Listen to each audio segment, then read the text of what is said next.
Desde hace 2 semanas, en 25 municipios y 25 colonias de Mérida, realiza la Secretaría de Educación del Estado el programa Verano CEGEI para fortalecer los lazos familiares, la convivencia social, cultural, deportiva de la niñez y la juventud.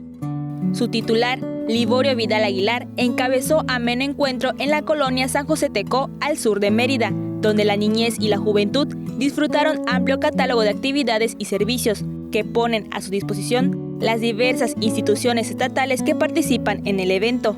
En el programa se ofrece a las comunidades espacios recreativos que contribuyen a la educación y sano esparcimiento social.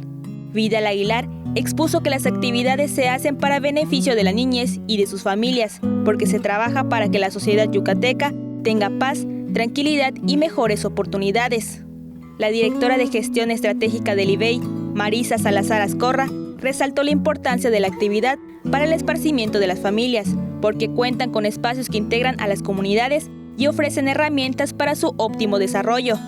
La jornada incluyó obras de teatro, baile de botargas, concurso, show de payasos, que se complementaron con cine al aire, exhibición de dinosaurios y una nutrida feria de servicios, en la que participaron diversas dependencias, como la Secretaría de Seguridad Pública, DIF Yucatán, CEPREDEI, Registro Civil, entre otras.